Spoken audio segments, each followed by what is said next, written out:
Praise the lord. దేవుని మహాపరిశుద్ధ నామమునకు మహిమ కలుగునుగాక.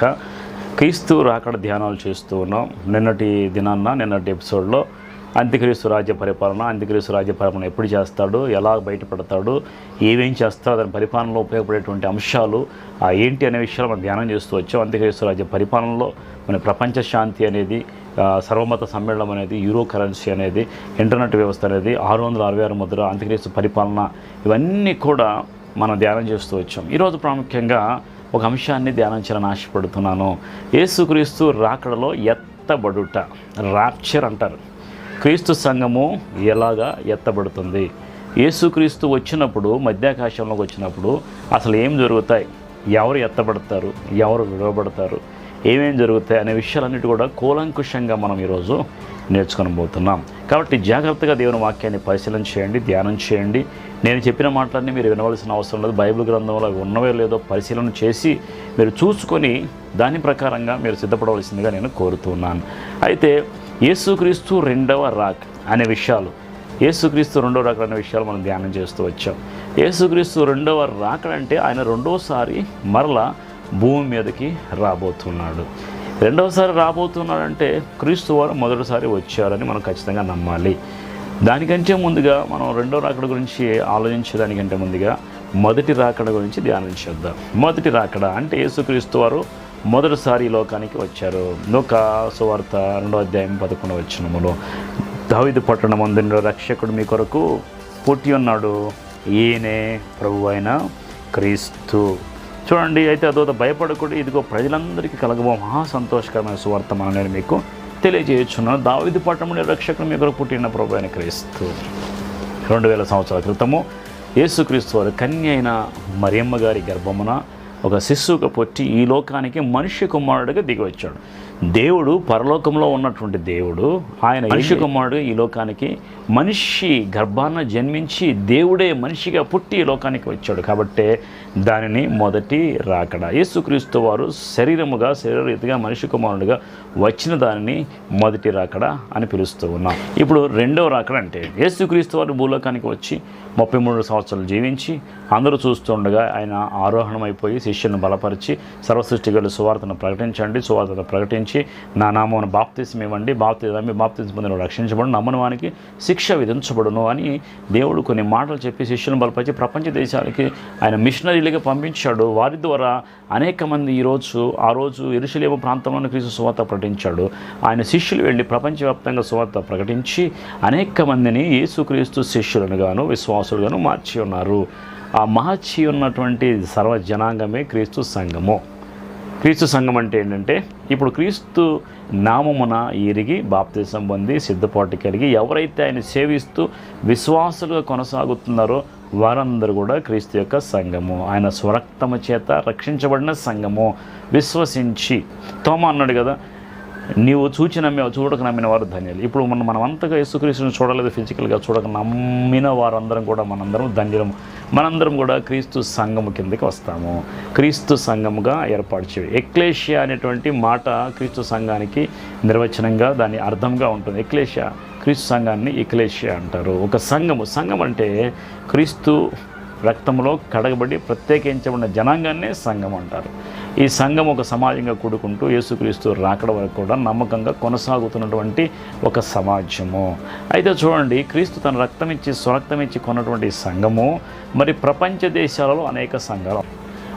ఒక చిన్న పల్లెటూరులో చూస్తేనే దాదాపు 10-15 సంఘాలు ఉంటాయి. ఈ సంఘాలు ఏమైనా కావచ్చు, డినామినేషన్స్ ఏవైనా కావచ్చు, వీటికి ఏదైనా పేరు ఉండవచ్చు, కానీ క్రీస్తు సంఘం అంటే దాన్ని సార్వత్రిక సంఘం అంటారు. సార్వత్రిక సంఘం అంటే ప్రపంచవ్యాప్తంగా ఉన్న సంఘాలన్నీ కలిపి వాటిల్లో క్రీస్తును అంగీకరించి క్రీస్తు రక్తం చేత కడగబడి ప్రత్యేకించబడిన వారు ఎవరైతే ఉన్నారో వారందరినీ కూడా సార్వత్రిక సంఘము అని పిలుస్తారు, లేదా వధువు సంఘము అని పిలుస్తారు. వధువు సంఘం అని ఎందుకు పిలుస్తున్నారంటే, యేసుక్రీస్తు వారు మధ్యకాశానికి రావడాన్ని, సంఘము భూమి మీద ఉన్న సంఘాన్ని తీసుకెళ్ళి మధ్యకాశంలో క్రీస్తుతో కలిపి నిబంధన చేయడాన్ని బట్టి భూమి మీద ఉన్న సంఘాన్ని వధు సంఘంగాను యేసుక్రీస్తును వరుడుగాను పోల్చారు. ఈ వివాహం చేయబడేటప్పుడు ఎలాగైతే వధువుని తీసుకొచ్చి వరుణ్తో ఐక్యపరుస్తారో అదే రీతిగా సంఘాన్ని తీసుకెళ్ళి క్రీస్తుతో ఐక్యపరిచి నిబంధన చేసి ఆయనతో సదాకాలం ఉండేలాగా ఒక నిబంధన చేయడాన్ని, ఒక వివాహ నిబంధన ఎలాగ చేస్తారో దానికి సాదృశ్యముగా సంఘమును వధువు సంఘం అన్నారు. యేసుక్రీస్తు వారిని వరుడు అన్నారు. కాబట్టి ఒక పెండ్లి విందులో ఎలాగైతే ఐక్యపరుస్తారో అదేగా మన సంఘము మధ్యాకాశానికి వెళ్ళబడి క్రీస్తు అంటుకట్టబడి ఐక్యపరచబడి సదాకాలము క్రీస్తు కూడా పరలోక రాజ్యం నివాసం చేసేదాన్ని ఒక వివాహ నిబంధన అంటూ ఉన్నారు. అయితే ఈ వధు సంఘం లేదా సార్వత్రిక సంఘము ప్రపంచమంతా ఉంది. చాలామంది అంటారు మా సంఘం గొప్పది, మా సంఘం గొప్పది, మేమే ఎత్తబడతాం అని చాలామంది చెప్తూ ఉంటారు. నేను ఒక విషయం చెప్తాను, ఎత్తబడే వాళ్ళు ఎవరంటే క్రీస్తుని ఎరిగి కడగబడి పరిశుద్ధంగా జీవిస్తూ క్రీస్తు రాకడ కొరకు ఎదురు చూసేవారు ఏ సంఘంలో ఉన్నా, ప్రపంచంలో ఏ సంఘంలో ఉన్నా, ఎక్కడ ఉన్నా, అది సంఘంలో లేకపోయినా ఇంట్లో ఉన్నా, వారు ఎక్కడ నివాసం చేస్తున్నా క్రీస్తుని ఎరిగి అంగీకరించి కడగబడి ఎదురు చూసేవారందరూ కూడా ఈ యొక్క సంఘానికి వస్తారు. దీనినే సార్వత్రిక సంఘం అంటారు. యేసుక్రీస్తు వారు వచ్చిన రాకడ, ఈ మొదటి రాకడ గురించి జ్ఞాపకం చేసుకున్నప్పుడు రెండో రాకడలో వచ్చేటప్పుడు క్రీస్తుని ఎరిగిన ప్రతి ఒక్కరూ కూడా ఈ రెండో రాకడలో ఎత్తబడతారు. మత్తయి సువార్త 24:31 విధంగా రాయబడింది, మరి ఆయన గొప్ప బూరతో తన దూతలను పంపను, వారు ఆకాశంలోకి చివరి నుండి ఆ చివరి వరకు నలుదిక్కుల నుండి ఆయన ఏర్పరచుకోవాలని పోగు చేయను. ఇక్కడ సంఘం పేరు రాయబడలేదు, డినామినేషన్ పేరు రాయబడలేదు. ఆయన ఏర్పరచుకున్న వారిని నలుదిక్కుల నుండి పోగు చేస్తాడు. న్యూస్ అంటే north, west, east, south. News అంటే మనకి అన్ని విధాల నుండి వచ్చే 4 దిక్కుల నుండి వచ్చేదాన్ని వార్త అంటాం.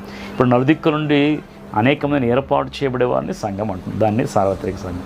దేవుడు దూతలను పంపించి ఆయన వచ్చే ముందంట బోర ఊతగానే దూతలు వెళ్ళిపోయి నలుదిక్కుల భూమి మీద ఉన్నటువంటి వారందరిని కూడా వారు తీసుకొని మధ్యాకాశమునకు తీసుకొని వెళ్ళి ప్రభువుకి అప్పగిస్తారు దూతలు. ఈ అప్పగించేది ఎవరు? మనం గత ఎపిసోడ్లో చెప్పుకున్నాం కదా, పరిశుద్ధాత్మ దేవుడు వెడలిపోతాడు పైకి అని. ఎప్పుడైతే యేసుక్రీస్తు వారు పైకి వెళ్ళిపోయారో భూమి మీదకి పరిశుద్ధాత్మ ఆయన అగ్ని నాలుకల్లో వచ్చారు కదా, భూమి మీదకి వచ్చినప్పుడు ఈ అగ్ని నాలుకల్లో వచ్చిన పరిశుద్ధాత్మ దేవుడు దిగి వచ్చినప్పుడు ఆత్మ ఇంతవరకు భూమి మీదే ఉన్నాడు. ఆయన ఏం చేస్తారంటే ఈ నలుదిక్కులు ఉన్న సంఘాన్ని దూతల సహాయంతో పరిశుద్ధాత్మ దేవుడు సంఘాన్ని వెంటబెట్టుకొని ఎత్తబడగానే వీరందరూ మధ్యాకాశానికి వెళ్ళిపోతారు. ఇప్పుడు ప్రభు బోర ఎప్పుడైతే పరలోక రాజ్యంలో మోగుతుందో వెంటనే ఈ కార్యము జరుగుతుంది. దీనినే ర్యాప్చర్ లేదా ఎత్తబడుట అంటారు. ఇప్పుడు యేసుక్రీస్తు రెండవ రాకడలో వచ్చేటప్పుడు, సెకండ్ కమింగ్లో వచ్చేటప్పుడు ఆయన వచ్చే రాకడని 2 దశలుగా మనము ఏర్పాటు చేసుకుని మనం చూసినట్టయితే మొదటిది ర్యాప్చర్ ఎత్తబడుట, రెండవది బహిరంగ రాకడ. ఎత్తబడడాన్ని ర్యాప్చర్ని రహస్య రాకడని చూస్తున్నారు చాలామంది. రహస్య రాకడ అంటే ఎవ్వరికి కూడా తెలియదు. యేసుక్రీస్తు రాకడలో 2 ఘట్టాలు ఉంటాయి. మొదటి ఘట్టము రహస్యంగా ఆయన మధ్యాకాశానికి వస్తాడు. బోరం మోగినప్పుడు మధ్యాకాశానికి వచ్చే ముందు ఎవరైతే భూమి మీద విశ్వాసులైన వారు, క్రీస్తు సంఘం కలిగిన వారు, క్రీస్తు రక్తంలో కడగబడిన వారు ఉన్నారు, వీరందరికీ మాత్రమే బోర శబ్దం వినపడుతుంది. వారు ఎక్కడ ఉన్నవారు అక్కడ మొత్తాన్ని విడిచిపెట్టేసి అక్షయ దేహాలు ధరించుకొని వారు మధ్యాకాశానికి ఒక్క రెప్పపాటులో కొనుకోబడతారు. దీనినే రహస్య రాకడ అని పిలుస్తూ ఉన్నాం. రహస్య రాకడికి బహిరంగ రాకడికి 7 సంవత్సరాల మధ్య కాలము గడువు ఉంది. యేసుక్రీస్తు భూమి మీదకి రావడానికి మొట్టమొదటిగా ముందు మధ్యాకాశానికి వస్తాడు. మధ్యాకాశానికి రాగానే మొదటగా ఎవరెవరు లేపబడతారంటే భూమి మీద ఉన్న సజీవులమైన సంఘము, మృతులైనటువంటి వారు, క్రీస్తున్న మృతులైన వారు మొట్టమొదటిగా లేపబడతారు. వీరిద్దరిని తీసుకునే సంఘం మధ్యాకాశానికి వెళితే మరలా మధ్యాకాశాన్ని మరలా భూమి మీదకి రావడానికి క్రీస్తుకి ఇంకా 7 సంవత్సరాల టైం. దీన్ని బహిరంగ రాకడలో 2 ఘట్టాలు. మొదటి ఘట్టము రహస్య రాకడ లేదా ఎత్తబడుట, రెండవ ఘట్టము ఆయన పబ్లిక్గా దూతలను పరిశుద్ధులను వెంటబెట్టుకుని భూమి మీదకి వచ్చేదాన్ని, పబ్లిక్గా వచ్చేదాన్ని యేసుక్రీస్తు రాకడ అని పిలుస్తూ ఉన్నాం. రాకడలో 2 ఘట్టాలు. ఇప్పుడు దేవుని రాకడలో ఎత్తబడే దేవుడు క్రీస్తు ఎత్తబడే సంఘంలో 2 గ్రూపులు ఉన్నాయి. మొదటి గ్రూప్ వచ్చరికి మొదటి కొరింథీయులకు రాసిన పత్రిక 15వ అధ్యాయము 52వ వచనము. ఇదిగో ఒక మర్మము తెలుపుచున్నాను, మనమందరము నిద్రించము కానీ నిమిషములో ఒక రెప్పపాటున కడబోరములో కానీ మనమందరము మార్పు పొందదము. బోరములను అప్పుడు మృతులు అక్షయులుగా లేపబడుదురు, మనము మార్పు పొందదము. మొదటి ఘట్టం చూస్తే ఇక్కడ చూడండి, మనమందరం నిద్రించము కానీ ఒక్క నిమిషంలో ఒక్క రెప్పపాటులో కడబోరగా ఎక్కడైతే మోగపడుతుంది, కడబోర అంటే చివరి బోర మ్రోగ్గానే మనమందరము మార్పు పొందుతాము. మార్పు పొందుట ఏంటి? ఇప్పుడు మన దేహాలు మనం ఇలా లేచి నిలబడితే మనం 1 ఇంచు కూడా పైకి లేవలేము, కొంచెం 1 అడుగు లేస్తాం, మళ్ళీ భూమి మీద పడతాం. కానీ మన దేహం మార్పు చెందిద్ది. ఇప్పుడు ఈ అక్షయమైనటువంటి శరీరం అక్షయ దేహంగా మార్చబడుతుంది. మార్చబడినప్పుడు కూడా లేపబడదుము అంటే ఒక్క నిమిషంలో రెప్పపాట్లో ఈ దేహాలు ఈ శరీరాలు రెప్పపాట్లో ఎత్తపడతాయి. దీన్ని ర్యాప్చర్ అంటూ ఉన్నారు. దీనిని గురించి మనం ఆలోచించినట్లయితే క్రీస్తునందు మృతులైన వారు మొదట లేస్తారు. ఎత్తబడే సంఘంలో 2 గ్రూపులు మనం ఆలోచిస్తే కొరింథీయులకు రాసిన పత్రిక 15:52 క్రీస్తునందు మృతులు అక్షయులుగా లేపబడతారు. రెండవదిగా తెస్సలోనికి రాసిన పత్రిక 4వ అధ్యాయము తెస్సలోనికి రాసిన పత్రిక మొదటి తెస్సలోనికి రాసిన పత్రిక 4వ అధ్యాయము 13 సహోదరుల నిరీక్షణ ఇతరుల వల్ల మీరు దుఃఖపడకుండా మీద నిద్రించిన వారిని గురించి మీకు తెలియకుండా మాకు ఇష్టము లేదు. యేసు మృతి పొంది తిరిగి లేచిన మనం నమ్మిన అదే ప్రకారము యేసునందు నిద్రించిన వారిని దేవుడు ఆయనతో కూడా వెంట మేము ప్రభువు మాటను బట్టి మీతో చెప్పున్నదేమనగా ప్రభువు రాకడ వరకు సజీవులో నిలిచిండు మనము నిద్రించిన వారి కంటే ముందుగా ఆయన సన్నిధి చేరము. ఆర్భాటంతోనూ ప్రధాన దూత శబ్దంతో దేవుని పురతోనూ పరలోకంలో ప్రభు దిగివచ్చును. క్రీస్తునందుండి మృతులైన వారు మొదట లేస్తారు. ఆ మీద సజీవులమైన నిలిచిండు మనము ఆయన వారితో కూడా ఏకంగా ప్రభుని ఎదుర్కొండ ఆకాశ మండలముకు మేఘం మీద కొనుపబడుతుంది. కాగా మనము సదాకాలం ప్రభువుతో కూడా ఉందము. కాబట్టి మీరు ఈ మాటల చేత కన్నా కూడా ఆదరించుకోనండి. చూడండి, క్రీస్తు రాకడలో 2 సంఘటనలు జరుగుతాయి. మొదటిది క్రీస్తునందు మృతులు మొదట లేస్తారు. రెండవది క్రీస్తునందున్న సజీవులు లేస్తారు. కడబోరం రోగానే బోరశబ్దం వినపడగానే మొట్టమొదటి ఇచ్చేది క్రీస్తునందు మృతులు. క్రీస్తునందు మృతులు అంటే ఎవరంటే యేసుక్రీస్తుని నమ్మి పరిశుద్ధంగా జీవించి మరణించినటువంటి వారందరూ ఎక్కడ ఉన్నారు? సమాధుల్లో ఉన్నారు అనుకుంటున్నారు. సమాధుల్లో వారి శల్యములు ఉన్నాయి, సమాధుల్లో వారి దేహములు కళేబరాలు ఉన్నాయి, వారి యొక్క ఎముకలు ఉన్నాయి. కానీ వారి ఆత్మలు పరదేశులో భద్రపరచబడి ఉన్నాయి. క్రీస్తునందు మృతులు అంటే కడబోరం రోగానే మొట్టమొదటిగా లేచిది ఎవరంటే క్రీస్తునందు మృతులు. అందరూ ఎక్కడున్నారు? పరదేశులో. అంటే పరదేశు ఖాళీ అవుతుంది. ఎప్పుడైతే కడబోరం మోగిందో బోర శబ్దం వినపడేది ఎవరికంటే క్రీస్తునందు మృతులైన వారికి పరదేశంలో ఉన్నటువంటి పరిశుద్ధులందరికీ బోర శబ్దం వినబడితే వారు లేపబడతారు. అనగా వారు ఎక్కడ ఉంటారంటే దాదాపుగా పరదేశంలో ఉన్నారు. చనిపోయిన వారు సమాధులు ఉన్నవారు లేస్తారా అంటే సమాధులు ఇప్పుడు చూస్తే వారికి సంబంధించిన ఎముకలు కొన్ని ఉండొచ్చు, కొంతమంది సమాధి చేయబడవచ్చు, కొంతమంది సమాధి చేయబడకుండా సముద్రంలోనో కాల్చబడటమో ఎక్కడో కొట్టుకుపోయి ఉండొచ్చు. వారి దేహాలు ఒక చోట ఉండవు. కాబట్టి వారి దేహాలు ఎక్కడ ఉండగానే వారికి ఆత్మలు మాత్రం పరదేశంలో ఉన్నాయి. వారి దేహాలు తెత్తబడతారా ఆత్మలు తెత్తబడతారా అంటే మనం దేవుని ముందు నిలబడేది ఇప్పుడు సజీవమైన మనము శరీరంతో ఎత్తబడతాం, శరీరంతో వెళ్ళిపోయి ప్రభు ఎదుట మనం నిలబడతాం. ఇప్పుడు ఆత్మరూపిగా ఉన్నటువంటి మృతులైన వారు వారికి సంబంధించినటువంటి సముద్రంలో కానీ అగ్నిలో కాల్చబడినా కానీ బూడిదలో ఉన్న మట్టిలో కలిసిపోయినా ఎక్కడున్నా వారికి సంబంధించినటువంటి దేహాలకు సంబంధించినటువంటి ఏదో ఒక దేన్ని ఎక్కడ ఏదైనా ఉంటుంది. మరి దాన్ని సంతరించుకొని వారు అక్షయ దేహముతో వారు లేపబడతారో మరి మృతుల్లోంచి వారు ఆత్మరూపిగా వస్తారని ఆలోచిస్తే మనందరం సజీవులుగా నిలబడతాం. కాబట్టి వారి శల్యము ఒకటి దొరికిన దాని ద్వారా శరీరాన్ని సంతరించుకొని వచ్చి ప్రభు ముందు నిలబడవచ్చు. ఇది ఒక అంచనా మాత్రమే. కాబట్టి గుర్తుపెట్టుకోండి, జ్ఞాపకం చేసుకోనండి. మొట్టమొదట లేచేది క్రీస్తునందు మృతులైన వారు, రెండవదిగా లేచేది సజీవులమైన మనము. సజీవులైన మనం అంటే బైబిల్ ఏం చెప్తుంది చూడండి. 15వ వచనంలో మొదటి దశలో రాసిన 4వ అధ్యాయం 15వ వచనంలో ప్రభు మాటను బట్టి మీతో చెప్పింది ప్రభు రాకడ వరకు సజీవులమై నిలిచిండు మనము నిద్రించిన వారికంటే ముందుగా ఆయన సన్నిధి చేరము. ఆర్భాటంతోనూ ప్రధాన దూత శబ్దంతోనూ దేవుని బోధ పరలోకం నుండి ప్రభువు దిగివచ్చు. క్రీస్తు నుండి మృతులైన వారు మొదట లేస్తారు. ఆ మీద సజీవం నిలిచిన మనం వారితో కూడా ఏకంగా ప్రభుని ఎదుర్కొంటకు ఆకాశ మండలం మీద మేఘముల మీద కొనుక్కోబడతాము. ప్రభువుని ఎదుర్కోవడానికి మొట్టమొదటిగా లేచేది ఎవరంటే మృతులైనటువంటి క్రీస్తుని మృతులైన వారు. రెండవదిగా లేచేది ఎవరంటే సజీవులైనటువంటి క్రీస్తుని కలిగిన వారు. కాబట్టి మృతులైన వారందరూ మధ్యాకాశానికి వెళ్ళిపోయారు. వీరందరూ పరదేశంలో ఉన్నారు. యేసుక్రీస్తు పరదేశంలో వారు అందరూ ఎంటబెట్టుకొని పరలోకంలో ఉన్నటువంటి పరలోకం కింద నుండి పరదేశంలో ఉన్న మృతుల పరిశుద్ధులందరినీ ఎండబెట్టుకుని ప్రభు మధ్యాకాశానికి వస్తే భూమి మీద సజీవులుగా నిలిచి ఉన్న మనము దేవుని బోర శబ్దం వారికి వినపడుతుంది. దీన్ని ర్యాప్చర్ అంటున్నాం. ఎవరైతే సిద్ధపడుతున్నారో ప్రపంచవ్యాప్తంగా వారికే ఈ యొక్క శబ్దం వినపడుతుంది. ఆ శబ్దం విన్న ప్రతి ఒక్కరూ ఎక్కడ ఉన్నవారు అక్కడే, నిలబడి కూర్చున్నట్టు పడుకున్నట్టు ఎక్కడ ఉన్నవాళ్ళు అక్కడే లేచి వారు దేహములతో కూడా ఎత్తబడతారు.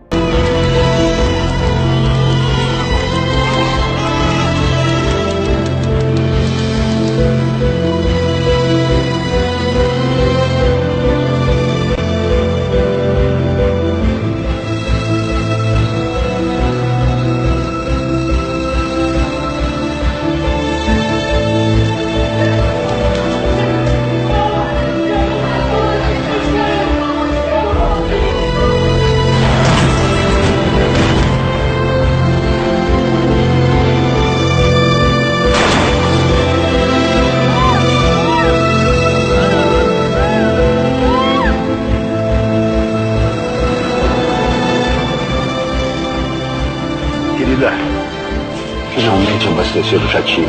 E quando vamos partir? Logo, não vai demorar muito.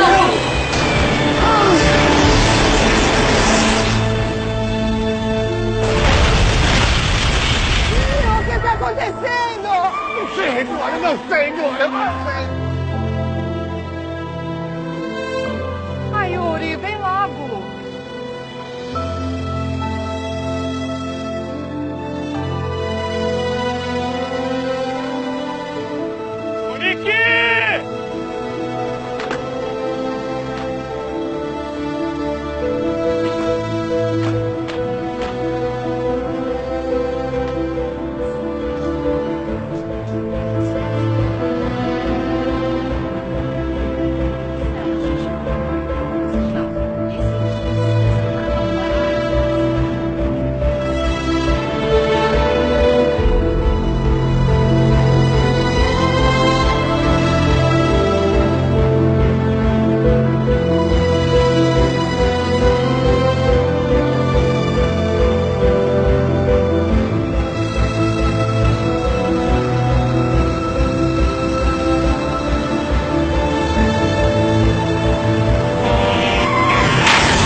Alô, Guido? Olha só, tem alguma coisa muito estranha acontecendo aqui na cidade. O quê? O Osvaldo sumiu? Como? Olha, manda reforço aqui. Manda reforço pras ruas. Agora, eu tenho que desligar.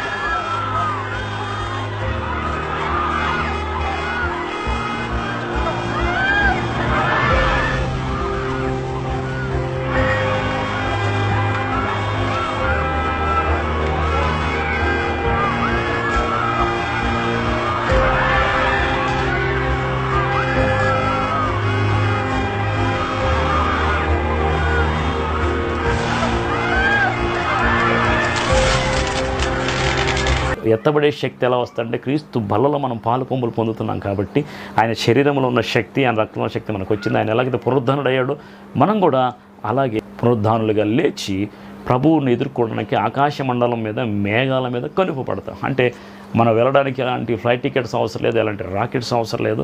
మనందరము క్రీస్తు బోర శబ్దం వినగానే మన దేహము సిద్ధపడుతుంది. ఈ క్షయమైన దేహం అక్షయమైన దేహంగా మార్పు చెంది వెంటనే మనందరం కూడా ఏ గురుత్వాకర్షణ శక్తి మనల్ని ఆపలేదు. మనందరం కూడా భూమి మీద నుండి ఒక్కసారిగా రెప మధ్యాకాశానికి ప్రభువుని కలుసుకోవడానికి వెళ్ళిపోతామంట. కాగా మనం సదాకాలం ప్రభువుతో కూడా ఉంటాం. ఇప్పుడు ఎత్తబడే సంఘంలో 2 గ్రూపులు ఉన్నాయి. అవేంటంటే క్రీస్తునందు మృతులైన వారు, క్రీస్తునందు సజీవులైన వారు. ఇద్దరు కూడా ఎత్తబడి మధ్యాకాశానికి వెళతారు. ఇప్పుడు సంఘము ఎప్పుడు ఎత్తపడుతుంది? శ్రమల్లోనా? శ్రమలకు ముందా, శ్రమలు అయిపోయిన తర్వాత, లేదా శ్రమల్లో ఉంటారా? చాలామంది క్రైస్తవులు సంఘము శ్రమలలో ఉంటుందని నమ్ముతున్నారు. ఒక విశ్వాసికి తప్పనిసరిగా శ్రమలు వస్తాయి. శ్రమ అనేది మన యొక్క ప్రమోషన్కి దారితీస్తుంది. శ్రమ అనేది మేలుకే. కానీ ఆ శ్రమలు వేరు, 7 సంవత్సరాల శ్రమలు వేరు. మన విశ్వాసంలో ఎదగడానికి వచ్చే శ్రమలు వేరు, 7 సంవత్సరాల శ్రమలు. 7 సంవత్సరాల శ్రమల్లో దేవుని ఉగ్రత అంతా భూమి మీద కుమ్మరించబడుతుంది, పాత్రలు కుమ్మరించబడతాయి, దేవుడు బోరలు ఊదుతారు. ఇవన్నీ క్రీస్తుని నమ్మని వారికి, క్రీస్తుకి వ్యతిరేకంగా లేచిన వారికి శిక్షా పాత్ర. ఈ శిక్షలో దేవుడు సంఘాన్ని ఉంచుకోండి. క్రీస్తును ఉన్నవానికి ఏ శిక్షా విధి లేదని బైబిల్ చెప్తుంది. కాబట్టి ఈ సంఘము శ్రమలలో ఉంటుందా, శ్రమలకు ముందు ఎత్తబడుతుందా? చాలామంది క్రైస్తవులు శ్రమలకు ముందు ఎత్తబడుతుందని నమ్ముతున్నారు. చాలామంది క్రైస్తవులు శ్రమలలో ఉంటుందని నమ్ముతున్నారు. నేనేం నమ్ముతున్నానంటే ప్రత్యేకంగా క్రీస్తు తన స్వరక్తమిచ్చి సంపాదించిన సంఘమును కృపచేత రక్షించుకున్న సంఘాన్ని శ్రమల పాలు చేయదు. అంటే శ్రమల్లో ఇంతకుముందు మనం ఎదుర్కొన్న శ్రమలు వేరు, అంత్యకాలంలో వచ్చే శ్రమలు వేరు. ఆ శ్రమలలో క్రీస్తు సంఘాన్ని అందులో ఉంచుడు. ఎఫెసీయులకు రాసిన 2వ అధ్యాయం, మీరు క్రీస్తు కృప ద్వారా రక్షించబడి. మరలా 1 దశలోనికె రాసిన 5వ అధ్యాయం 9వ వచనంలో, ఎందుకనగా మన ప్రభువైన యేసుక్రీస్తు రక్షణ పొందుటకే దేవుడు మనల్ని నియమించిన కానీ ఉగ్రత పాలవుటకు నియమించలేదు. అంటే దేవుడు మనల్ని ఉగ్రతకు నడిపించడు, కృపచేత రక్షించుకున్నాడు. కాబట్టి మనము క్రీస్తునందు ఉన్నవారికి ఏ శిక్షా విధి లేదు. కాబట్టి మనం విశ్వసించేది ఒకటే, మన క్రైస్తవ సమాజము క్రీస్తు సంఘము శ్రమలలో ఉండదు. ఆయన తప్పించి ముందుగా తీసుకుని వెళ్ళిపోతాడు. కాబట్టి సంఘము శ్రమలకు ముందే 7 సంవత్సరాల శ్రమలకు ముందే ఎత్తబడుతుంది, ర్యాప్చర్. చాలామంది నమ్మినట్టుగా సంఘము శ్రమలలో ఉండి, మనం శ్రమల్లో ఉండి సంఘము మనం ప్రత్యేకించి రక్షించుకున్న దానికి ఉపయోగము ఉండకపోవచ్చు. కాబట్టి సంఘము ముందే ఎత్తబడుతుందని మనం నమ్ముతున్నాం. ఇప్పుడు సంఘము ఎప్పుడు ఎత్తబడుతుంది అంటే శ్రమలకు ముందే ఎత్తబడుతుంది. అపొస్తలుల కార్యాలు 20:28 ఉంది, దేవుడు తన స్వరక్తమిచ్చి సంపాదించిన తన సంఘమును కాయుటకు పరిశుద్ధాత్మ మిమ్మల్ని దేని దక్షిణ ఉంచునో అయావత్తుకు వచ్చియో మీ మట్టుకు మీరు గురించి జాగ్రత్తగా ఉండు. తన స్వరక్తమిచ్చి సంపాదించిన సంఘము, దేవుడు స్వరక్తమిచ్చి సంపాదించిన సంఘం శ్రమల్లో ఉంచుడని మనం నమ్ముతున్నాం. దేవుని చిత్తము ఎలాగుంటే అలా. ఒకటి మాత్రం వాస్తవము, 2 వర్గాలు శ్రమల్లో ఉంటుంది అని నమ్మేవారికి, ముందుగా వెళ్ళేదని నమ్మేవారికి ఒకటే మాట, మనం ఉన్నా వెళ్ళినా క్రీస్తుని కలిగిన ఉన్నాం కాబట్టి దేవుడు ఖచ్చితంగా మనం రక్షించుకుంటాడు. క్రీస్తు రాకడలో ఎత్తబడడానికి సిద్ధపడండి. లేఖనాల్లో మనకి ఆ డినామినేషన్లో భేదాలు ఉండొచ్చు, కానీ క్రీస్తు రాకడలో ఎత్తబడటం మాత్రం ప్రతి ఒక్క క్రైస్తవునికి ఒక ప్రాముఖ్యమైనటువంటి గోల్గా ఉంటుంది. కాబట్టి గుర్తుపెట్టుకోండి, దేవుడు మనల్ని ఉంచినా ఉండవచ్చు, వెళ్ళిపోయినా మనం వెళ్ళవచ్చు. ఏదేమైనా క్రీస్తుని కలిగి మాత్రం ఉండడానికి ప్రయత్నము చేయండి. క్రీస్తునందు మృతులు ఎలాగా బ్రతుకుతారు? 1 దశలోనికె రాసిన పత్రిక 4వ అధ్యాయం 16వ వచనం, ఆర్భాటంతో ప్రధానతో శబ్దంతో దేవుని బోరతో పరలోకం ప్రభు దిగవచ్చును, మృతులైన వారు మొదట లేస్తారు. మృతులైనటువంటి వారు అక్షయ దేహాలు ధరించుకొని రెప్పపాటులో ఎత్తబడతారు. దేవుడు ఈ శరీరానికి శక్తినిస్తాడు. కాబట్టి మనం ప్రతి వారము కానీ నెలలో కానీ మందిరాల్లో ప్రభు బలలో చేవేస్తున్నాం. నా శరీరం తిన రక్తంతో తాగడం నిత్య జీవనం, అంత్యదినం నేను వాడిని లేపుతున్న వాక్యం సెలవిస్తుంది. కాబట్టి మనం ప్రభు బలలో ఎందుకు చేవేస్తున్నాం, ప్రభు శరీరం ఎందుకు తింటున్నాం, ఆయన రక్తాన్ని ఎందుకు తింటున్నాము, ఎందుకు తాగుతున్నామంటే సాదృశ్యంగా యేసుక్రీస్తు ఎలాగైతే మరణం చేయించి తిరిగి లేచాడో, ఆయన విశ్వాసం ఉంచిన ప్రతి ఒక్కరు కూడా, ఆయన రక్తంలో కడగబడిన ప్రతి ఒక్కరూ, ఆయన శరీరం తిన్న ప్రతి ఒక్కరు, ఆయన రక్తంలో త్రాగిన ప్రతి ఒక్కరూ విశ్వాసం ద్వారా క్రీస్తు యొక్క శక్తిని వారి దేహంలోకి పొందుకుంటున్నారు. కాబట్టి బోర శబ్దము మోగగానే మన దేహము అక్షయమైన దేహంగా మార్చబడదు. కాబట్టి రాకడలో మనము సజీవులుగా ఎత్తబడతాం. మరణించిన వారు క్రీస్తు శక్తిని పొందుకొని లేస్తారు.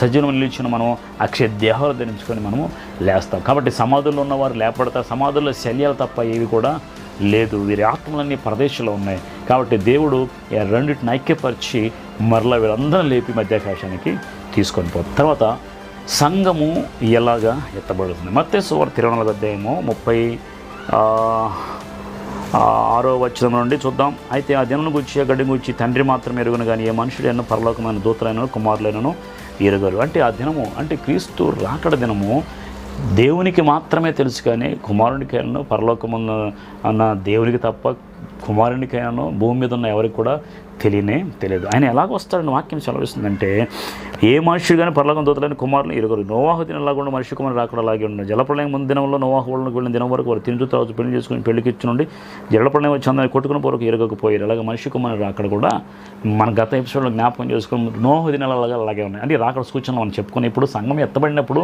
అసలు ఎలాగ ఎత్తబడితే మనం ఆలోచిస్తే చూడండి, వాక్యం చూద్దాము. 40 వచనం 24వ అధ్యాయము మత్తయి సువార్త 40వ వచనం. ఆ కాలం ఇద్దరు పొలంలో ఉందరు, ఒకటి తీసుకొని పోబడి ఒకటి విడిచిపెట్టబడి, ఇద్దరు సీలు తిరగలిస్తున్న ఒకటి తీసుకొని పోబడి ఒకటి విడిచిపెట్టబడి.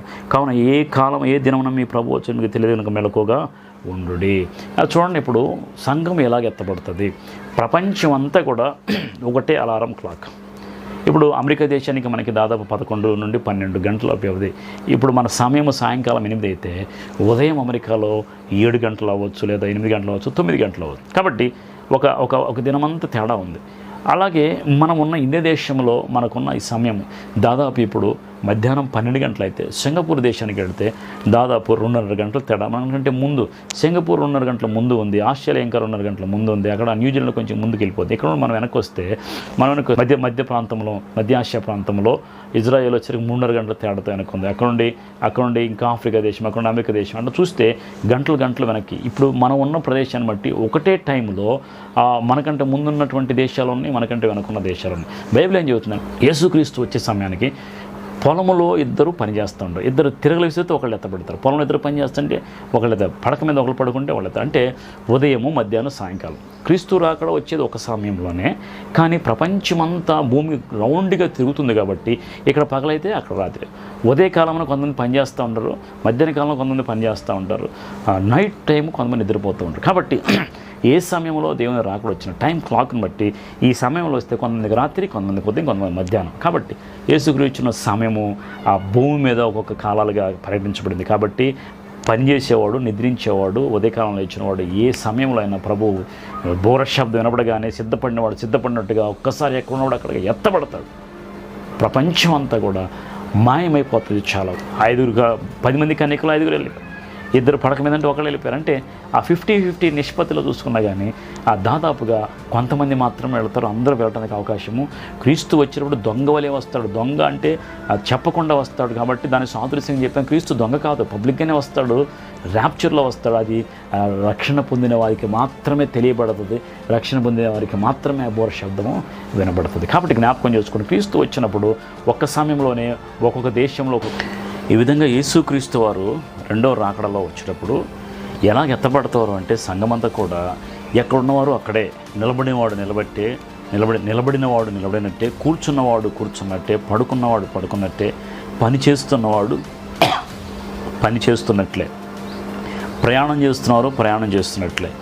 ఎక్కడ ఏ స్థితిలో ఉన్నవారు ప్రపంచం అంతా వారందరూ కూడా అట్టి స్థితిలోనే వారంతా కూడా పైకి ఎత్తబడతారు. ఒక్క రెప్పపాటులో, కనురెప్పపాటులోనే వారు ఎత్తబడతారు. కాబట్టి జ్ఞాపకం చేసుకోండి, గుర్తుపెట్టుకోండి, నీవు కూడా సిద్ధపడితే ఆ దినాన్న ఎత్తబడతావు.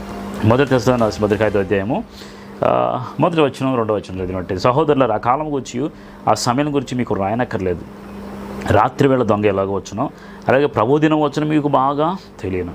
లోకులు నెమ్మదిగా ఉన్నది, భయమేమీ లేదని చెప్పుకొని వచ్చిన గర్భిణీ స్త్రీకి ప్రసవవేదన వచ్చినట్లు వారికి ఆకస్మికంగా నాశనము తటస్థించిన వారెంత మాత్రమూ తప్పించుకొనలేరు. కాబట్టి మీరేం చేయాలంట, సహోదరులారా, ఆ దినము దొంగ వల్ల మీ మీదకి వచ్చటం మీరు చీకట్లో ఉన్నవారు కారు, మీరందరూ వెలుగు సంబంధులు, పగటి సంబంధులు అన్నారు. మనము రాత్రి వారముగా చీకటి వారము కావున ఇతరుల వల్ల నిద్రపోక మెలుకుగా ఉండి మత్తులము కాక ఇందము.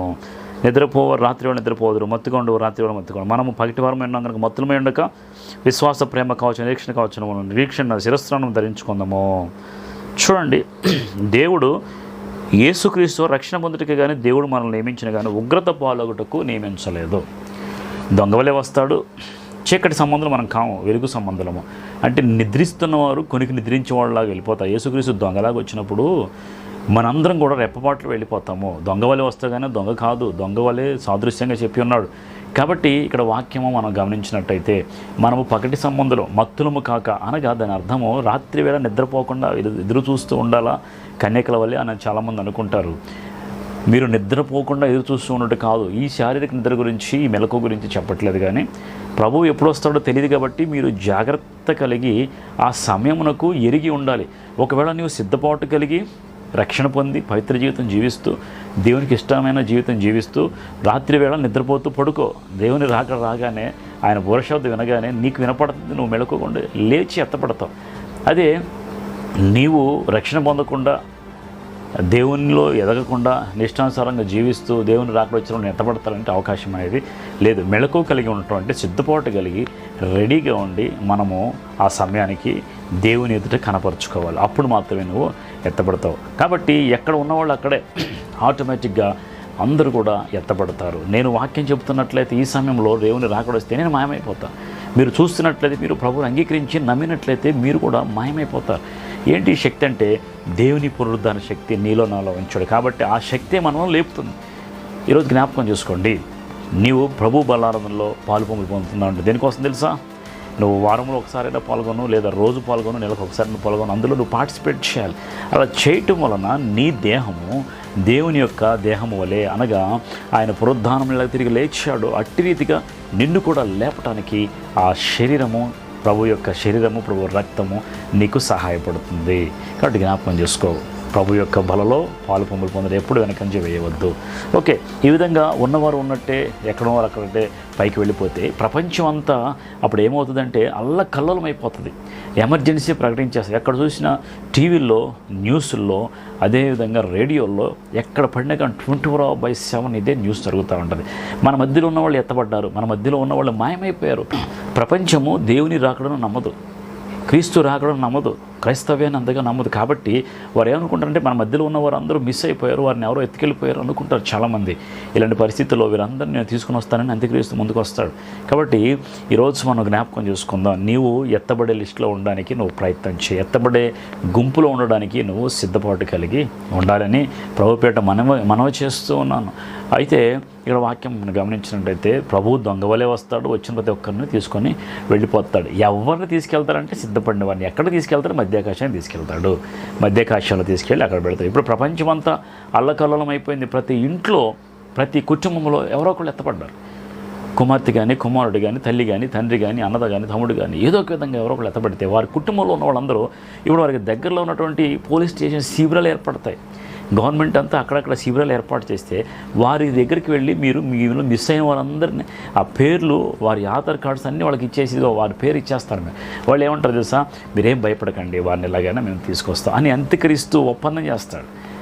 ఈరోజు నీ కుటుంబంలో వాళ్ళు ఎత్తపడతారు. ఒకవేళ రక్షణ పొంది, అనుభవ జ్ఞానం పొంది, దేవునిలో సిద్ధపాటు లేకుండా నువ్వు అలాగే దేవునిలో జీవించకుండా నీ ఇష్టానుసారంగా జీవిస్తూ ఉన్నట్టయితే ఎత్తబడిన తర్వాత నువ్వు అక్కడే అక్కడ ఏమైపోతావు? ఒకసారి ఇద్దరు ఉన్నారనుకున్న, ఒకళ్ళు ఎత్తబడితే ఇంకొకరు విడవబడితే ఆ సమయంలో నీవు వచ్చి ఎంత మొరపెట్టి ప్రార్థన చేసినా ప్రభా కనికరించు, నన్ను కనికరించి నా కోసం మరలరా, నువ్వెంత వెతికి ప్రార్థన చేసినా నీ ప్రార్థనకు సమాధానము రాదు. ప్రభువు నీ కోసము తిరిగి రాడు. ఒకసారి విడవబడిన తర్వాత నువ్వెంత ప్రయత్నం చేసినా ప్రభు మరలా నీ కోసం తిరిగి వచ్చే అవకాశం లేదు. 10 మంది కన్యకల్లో 5 సిద్ధపాటు కలిగి వెళ్ళిపోయారు. ఇంకో 5 సిద్ధపాటు లేదు, వారి దగ్గర నూనె లేదు. కానీ వారు ప్రభు వచ్చిన తర్వాత వెళ్ళి తెచ్చుకున్నారు. కానీ తెచ్చుకుని వెళ్ళి తలుపు కొట్టినప్పుడు మీరెవరో నాకు తెలియదు అన్నాడు ప్రభు. కాబట్టి ఈరోజు జాగ్రత్తగా నేను సిద్ధపాటు చేసుకోవాలి. ప్రభువు తెలియదు అంటే, మనుషులు తెలియదు అంటే ప్రభువు నీ పక్షంగా నిలబడతాడు. దేవుడే నువ్వంటే ఎవరో తెలియదు అంటే నిన్ను ఉమ్మివేస్తే నేను రక్షించిన ఆదురు ఈ లోకంలో ఎవరు కూడా లేరు. కాబట్టి ప్రభువు నువ్వెవరో తెలియదు అని చెప్పకూడదు. నీ పేరు తెలుసు, ఆయనకి అన్ని సమస్తం తెలుసు. కాదు, నువ్వు రక్షణ పొందకపోతే ఎవరు కూడా ఏమీ చేయలేరు. గుర్తుపెట్టుకో, దేవుని యొక్క రాకళ్ళు ఎత్తపడడానికి సిద్ధపాటు కలిగి ఉండండి. ఇప్పుడు ప్రపంచం అంతా అల్లకల్లోలం అయిపోయింది. అన్ని చోట్ల రక్షణ పొందిన వారు లేపబడ్డారు. ఇప్పుడు ప్రయాణం చేసేవాడు డ్రైవింగ్ చేస్తూ ఉంటే, డ్రైవింగ్ చేసేటప్పుడు ఆ కారు అతను పైకి వెళ్ళిపోతే కారు వెళ్ళి ముందు కారు గుద్దేస్తుంది. యాక్సిడెంట్స్. ట్రైన్ నడిపేటువంటి డ్రైవరు పైకి వెళ్ళిపోతే ఆ ట్రైన్ వెళ్ళిపోయి స్టేషన్ రాకుండా ఇంకా వెళ్ళిపోతూ ఉంటుంది. ఒక ఫ్లైట్ నడిపే పైలట్ ప్రభు దగ్గరికి వెళ్ళిపోతే, మధ్యకాశానికి వెళ్ళిపోతే ఫ్లైట్ కూలిపోతుంది. ఇలా ప్రపంచం అంతా యాక్సిడెంట్స్, అల్లకల్లోలం, రెడ్ అలర్ట్, ఎమర్జెన్సీ, కల్లోలం అయిపోద్ది ప్రపంచం అంతా. రోజు న్యూస్ అంతా ఇదే. అందరూ టీవీలకు అతుక్కుపోయి చూస్తూ ఉంటారు. ఏమైపోయారు వీళ్ళంతా అంటే ప్రభు యొక్క సన్నిధికి, అనగా మధ్యాకాశమునకు, ఆకాశ మండలం మేఘముల మీద ఎత్తుకొని పోబడ్డారు. పరిశుద్ధాత్ముడు అందరినీ తీసుకుని పైకి వెళ్ళిపోయాడు. ఎదురు చూసిన క్రైస్తవులకు ఎదురు చూసిన విముక్తి దిన సంవత్సరం అదేనండి. ఆ దినం అదే, రక్షణ దినం అదేనండి. ఆ దినము నీవు ఉండునట్లుగా ప్రభు సన్నిధిలో నిన్ను సిద్ధపాటు చేసుకో. ఇప్పుడు అనేక మంది పైకి వెళ్ళిపోతే విద్యావేత్తలు, సామాజికవేత్తలు, మంచి డాక్టర్స్, మంచి సీనియర్స్ ఎవరైతే ఉన్నారో హాస్పిటల్స్ ఉన్నవాళ్ళు కానీ, ఎడ్యుకేషన్ ఉన్నవాళ్ళు, అన్ని డిపార్ట్మెంట్లో మంచి వ్యక్తిత్వం కలిగి మానవత్వంతో చూసేటువంటి ప్రతి ఒక్కరూ వెళ్ళిపోతారండి. ఇక భూమి మీద మిగిలినంత దుర్మార్గులు, దౌర్భాగ్యులు, క్రీస్తుని ఎరగని వారు, అంగీకరించిన వారు, క్రీస్తును దూషించిన వారు, ద్వేషించిన వారు అందరూ ఉండిపోతారు. అయితే ఇప్పుడు వీళ్ళంతా ఉండిపోతే ఇంకా సమాజ సేవలు ఏమి ఉండవు. అయితే ఎత్తబడిన తర్వాత అసలు ఏం జరుగుతుందంటే ఈ విధంగా అల్లకల్లోలం జరుగుతుంది.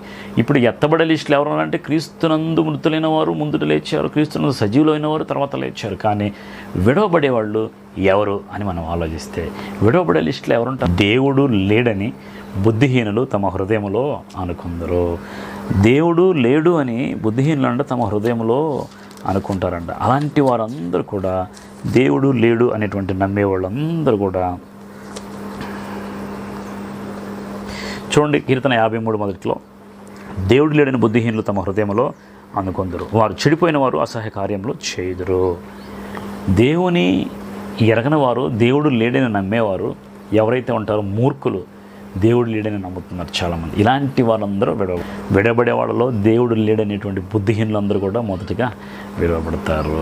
రెండవదిగా విడబడే వాళ్ళు ఎవరు ఉంటారంటే నాస్తికులు ఉంటారు. వీళ్ళే నాస్తికులు. ఎవరంటే దేవుడు లేడని నమ్మేటువంటి వాళ్ళందరూ. ఈరోజు చాలామంది సైన్స్ డెవలప్ అయిపోయింది, అన్ని విధాలుగా ప్రపంచం ముందుకెళ్ళిపోతుంది, ఇంకా దేవుడు ఏంటి, దయమైంది అంటున్నారు. చూడండి, దేవుడు లేకుండా ప్రపంచం కలగలేదు, సృష్టి కలగలేదు, నీవు నేను కూడా కలగలేదు. కాబట్టి దేవుడు లేకుండా నీవు నేను పుట్టలేదు, కాబట్టి పుట్టించిన తల్లి లేదంటే ఎంత పాపమో, దేవుడు లేడు, నన్ను సృష్టించడం లేడు అంటే కూడా అంతే పాపం. కాబట్టి దేవుడు లేదని బుద్ధిహీనత తమ హృదయం, బుద్ధిహీనులందరూ కూడా అదినన్న విడబడతారు, నాస్తికులైన వాళ్ళు విడబడతారు. రెండవదిగా ఎవరైతే మరి క్రీస్తును అంగీకరించిన వాళ్ళు ఉంటారో, యెహోవా సాక్షులే కానీ యెహోవాని నమ్ముతారు, క్రీస్తును నమ్మరు. ఇలాంటి వారే కానీ క్రీస్తును అంగీకరించిన వారే కానీ నేనే మార్గం, సత్యం, జీవం, నా ద్వారా తప్ప తండ్రి దగ్గరికి ఎవడో రాడు. కాబట్టి తండ్రిని ఎరిగి ఆ కుమారుని ఎరగని వారు, క్రీస్తును అంగీకరించిన వారు ఎవరైతే ఉన్నారో వారందరూ కూడా, క్రీస్తుకు వ్యతిరేకంగా లేచిన వారందరూ కూడా విడవబడతారు, క్రీస్తును అంగీకరించిన వారందరూ కూడా విడవబడతారు. కాబట్టి మన క్రైస్తవ సమాజంలో కూడా క్రీస్తును అంగీకరించిన వారు కొంతమంది ఉన్నారు. మరి వాళ్ళ తీర్పు ఎలా ఉంటుంది అనేది దేవుడు డిసైడ్ చేయాలి. కానీ క్రీస్తును అంగీకరించిన వారు ఎవరైతే ఉన్నారో దుర్బోధల్లో ఉన్నటువంటి వారందరూ కూడా విడవబడతారు. యోహాను సువార్త 17వ అధ్యాయము 3వ వచనంలో ఈ విధంగా రాయబడింది, అద్వితీయ సత్యదేవుడైన నిన్నును నీవు పంపిన యేసుక్రీస్తుని ఎరుగుటే నిత్య జీవము, చేటుని నాకు ఇచ్చిన పని సంపూర్ణంగా నెరవేర్చుతనే. అలాగే క్రీస్తు ద్వారానే నిత్య జీవము, క్రీస్తు లేకుండా నిత్య జీవం లేదు. కాబట్టి క్రీస్తును అంగీకరించకుండా, క్రీస్తు లేకుండా నిత్య జీవం అనేది రాదు. కాబట్టి క్రీస్తును అంగీకరించిన ప్రతి ఒక్కరు కూడా విడవబడతారు. అది ఏ సమాజమైనా, అది క్రైస్తవ సమాజమైనా, బయట సమాజమైనా, ఎవరైనా క్రీస్తును అంగీకరించిన వారందరూ కూడా విడవబడతారు. మూడవదిగా ఎవరు విడతారు? అన్య జనులందరూ కూడా విడవబడతారనే వాక్యము సెలవిస్తుంది. అన్య జనులు అంటే యేసుక్రీస్తుని ఎరగనివారు, యేసుక్రీస్తు అంటే తెలియనివారు, అన్య మతాలు కానీ అన్య జనాంగం కానీ ఎవరైతే దేవుని ఎరగని వారు ఎవరైతే ఉన్నారో అన్ని జనులు అంటారు. వారు అందరినీ కూడా అన్ని దేవతలను ఆరాధించేవారు కానీ అన్ని జనులు కానీ వీరందరూ కూడా క్రీస్తు రెండవ రాకడలో విడవబడతారు. క్రీస్తుని ఎరగని వారు, క్రీస్తును నమ్మని వారు, క్రీస్తు వద్దకు రానివారు ఎవరైతే ఉంటే వారందరూ కూడా క్రీస్తు రెండవ రాకడలో విడవబడతారు. ఆ తర్వాత క్రీస్తును అంగీకరించని యూదులు, ఇజ్రాయేల్ ఉన్నారు.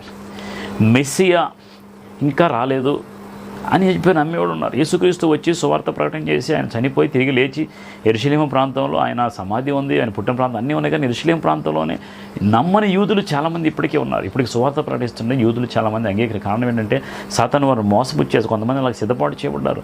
అంత్యక్రీస్తు వచ్చినప్పుడు వాడి మాటలు నమ్మి వాడికి లోబడేటువంటి అన్ని జనులు వాడికి లోబడేటువంటి యూదులు చాలామంది ఇప్పుడు యెరూషలేములో ఉన్నారు. వారందరూ కూడా విడవబడతారు. కారణం ఏంటంటే క్రీస్తును నమ్మని వాడు, యేసుక్రీస్తు ద్వారా నిత్య జీవము, క్రీస్తును అంగీకరించిన ప్రతి ఒక్కరు, యూదుడైనా, క్రైస్తవుడైనా, అన్యజనులైనా ఎవరైనా క్రీస్తు లేకుండా నేనే మార్గము, సత్యము, జీవం, నా ద్వారా తప్ప తండ్రి యొద్దకు ఎవరు రాడు అని ప్రభు చెప్పాడు. కాబట్టి క్రీస్తును అంగీకరించిన వారు క్రైస్తవులైనా, పుట్టు క్రైస్తవులైనా, తర్వాత క్రైస్తవులు అంటే విడబడతారంటే నిజంగా విడబడదు. ఎందుకంటే క్రీస్తుని అంగీకరించిన క్రిస్టియన్స్, నువ్వు క్రీస్తు అంగీకరించకుండా నువ్వు క్రిస్టియన్గా పుట్టినా కానీ నీకు పరలోక రాజ్యము లేదు. కాబట్టి క్రీస్తుని అంగీకరించిన వాళ్ళు ఎవరైనా అన్యజనులైనా, యూదులైనా, క్రిస్టియన్స్ అయినా, ఇంకెవరైనా, వేరే జాతి వాళ్ళైనా, వేరే మతం ఎవరైనా కానీ వారందరూ కూడా విడవబడతారు. క్రీస్తు రక్తం చేత కడగబడ్డవారు మాత్రమే ఎత్తబడతారు. ఆ తర్వాత నామకార్థ క్రైస్తవులు.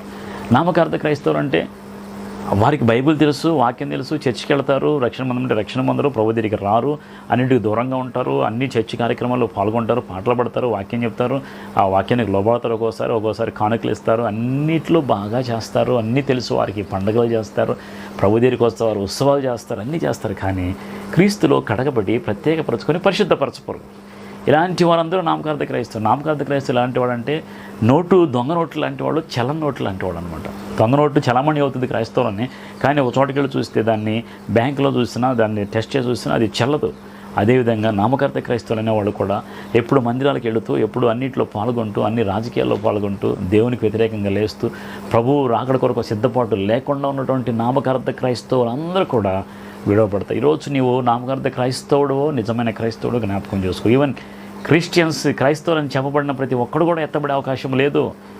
దేవుని యొక్క రక్తంలో కడగబడి పరిశుద్ధపరచబడి దేవుని కోసం ఎదురు చూసే ప్రతి ఒక్కరూ ఎత్తబడతారు. కానీ క్రీస్తు లేని వారు ఎవరు కూడా ఎత్తబడే అవకాశము లేదు. గుర్తుపెట్టుకోండి, ఈరోజు యేసుక్రీస్తు రాకడలో విడవబడేది ఎవరంటే నాస్తికులు. ప్రభువు లేడని, దేవుడు లేడని బుద్ధిహీన హృదయాలు అనుకుంటారు, వారందరూ విడవబడతారు. రెండవదిగా విడవబడేవాళ్ళు ఎవరంటే క్రీస్తును అంగీకరించిన ప్రతి ఒక్కరూ. మూడవదిగా ఎవరంటే అన్ని జనులు క్రీస్తుని ఎరగని వారు. నాలుగవది ఎవరంటే క్రీస్తుని ఎరుగని యూదులు. తర్వాత ఐదవదిగా నామకార్థ క్రైస్తవులు.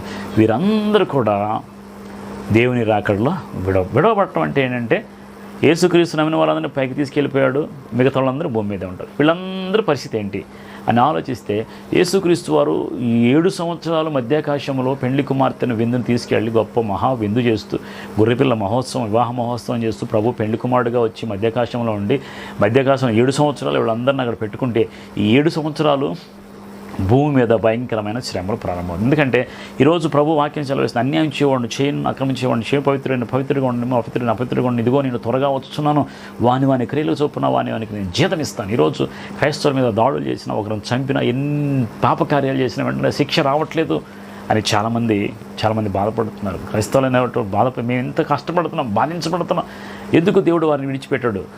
చేసి ఉండొచ్చు, ఇదిగో నేను త్వరగా వస్తున్నాను, జీతం ఇస్తాను. కాబట్టి దేవునికి వ్యతిరేకంగా లేచిన వాళ్ళందరికీ ఒక దినం ఉంది, తీర్పు దినము. ఆ దినమున ప్రభు వీళ్ళందరినీ పైకి తీసుకెళ్ళిపోయి భూమి మీద ఉన్న వాళ్ళందరికీ ఇప్పుడు చూపిస్తాడు. చూడండి, 7 సంవత్సరాల శ్రమలో ఆయన ఉగ్రత అంతా కుమ్మరిస్తాడు. ఉగ్రత దినాన్న ఉగ్రత అంతా పాత్రలో కుమ్మరించడం అంటే, పాత్రలో పోయటం వేరు, కుమ్మరించడం వేరు. అంటే ఉన్న కోపమంతా భూమి మీద, తనకి వ్యతిరేకంగా లేచిన వారి మీద కోపమంతా దేవుడు వారి మీదకి పోసేస్తాడండి. ఉగ్రతను ఆయన ఉగ్రతను దింపేస్తాడు. దాన్ని మనిషి తట్టుకునే అవకాశం లేదు. కాబట్టి మీరేం భయపడకండి, సిద్ధపడండి. ప్రభు రాకడలో ఎవరైతే నీకు వ్యతిరేకంగా లేచారో వాళ్ళందరినీ అలాగే ఉండని, నో ప్రాబ్లం, దేవుడు చూసుకుంటాడు. మీరు మాత్రం ప్రభుకు నమ్మకంగా జీవించండి, ప్రభు సేవలో కొనసాగండి, ప్రభు యొక్క రక్షణలో కొనసాగండి. తగిన సమయంలో దేవుడు నిన్ను హెచ్చించి ఆయన రాకడలో నిన్ను ఆ పట్టుకుని ఆయన మధ్యాకాశం తీసుకెళ్ళి. కాబట్టి క్రీస్తు రాకడ ఎలా ఉంటుందని మనం ఆలోచిస్తే, యేసుక్రీస్తు మొదటి రాకడ అంటే 2000 సంవత్సరాల క్రితం శిశువుగా ఆయన 2000 సంవత్సరాల క్రితం ఆయన ఆ కన్య మరియమ్మ గర్భాన మనిషి కుమారుడిగా పుట్టాడు. 3 సంవత్సరాలు జీవించాడు, ఆయన మరణించాడు, సిలువ వేయబడ్డాడు, తర్వాత తిరిగి 3 దినాలు లేచాడు, ఆరోహణమై వెళ్ళిపోయాడు. మళ్ళీ అదేవిధంగానే తిరిగి వస్తానని ప్రభు చెప్పాడు. అయితే యేసు రెండో రాకడ అంటే ఆయన తిరిగి వచ్చేదాన్ని బైబిల్ గ్రంథంలో క్లియర్గా రాయబడింది. ఆయన తిరిగి వచ్చేదాన్ని రెండో రాకడ అంటే. ఇప్పుడు ఈ రెండో రాకడలో 2 సంఘటనలు జరుగుతాయి. ఆ మొదటి సంఘటన అంటే రహస్య రాకడ, రాప్చర్ అంటారు. రెండో రాకడ అంటే బహిరంగ రాకడ. ఈ రహస్య రాకడికి, ఈ రెండవ రాకడలో బహిరంగ రాకడికి మధ్య 7 సంవత్సరాల కాలం ఉంది.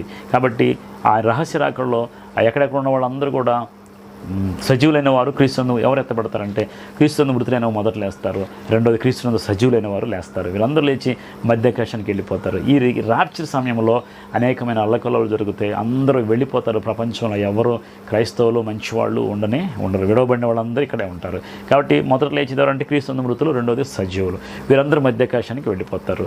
ఇప్పుడు మృతులైన వారు ఎలా లేస్తారంటే, ఈ శరీరము క్షయమైనది, అక్షయ దేహము ధరించుకున్న దేవుని శక్తి ద్వారా వీరందరూ కూడా మధ్యాకాశంలో మేఘమునకు కొనుపోబడతారు. అయితే ఇక్కడ భూమి మీద ఇంకా ఎవరు జీవిస్తారంటే, ఇప్పుడు సమాధులు ఉన్నవారు లేచారా అంటే సమాధుల్లో వాళ్ళ శల్యాలు ఉంటాయి, కానీ వారి ఆత్మ అని పరదేశం అంటే పరదేశం ఖాళీ అయిపోతుంది. వీరందరినీ దేవుడు తీసుకెళ్తే సజీవులైన వారిని, మృతులైన వారు అందరినీ, అంటే క్రీస్తుని అంగీకరించిన వారు పరిశుద్ధులు మాత్రం వీళ్ళందరినీ తీసుకుని మధ్యాకాశంలో పెడతాడు. ఈ మధ్యాకాశంలో ఉన్నప్పుడు భూమి మీద ఏం జరుగుతుందంటే 7 సంవత్సరాల శ్రమలు ప్రారంభమవుతాయి. ఈ శ్రమలో దేవుని ఉగ్రత అంతా ఇక్కడ దింపేస్తాడు. మరి విడవబడే వాళ్ళు ఎవరంటే క్రీస్తు లేడని చెప్పేటువంటి బుద్ధిహీనులు, నామకార్థ క్రైస్తవులు, అన్ని జనులు, క్రీస్తుని ఎరగని యూదులు, వీళ్ళందరూ కూడా ఇక్కడే విడబడతారు. కాబట్టి జ్ఞాపకం చేసుకో, దేవుని యొక్క రాకలు ఎత్తబడ్డకు నీ సిద్ధపడి ఉండమని ప్రభు పేరిట మనవి చేస్తూ ముగిస్తూ ఉన్నాను. దేవుడు దీవించి ఆశీర్వదించును గాక. ఆమేన్.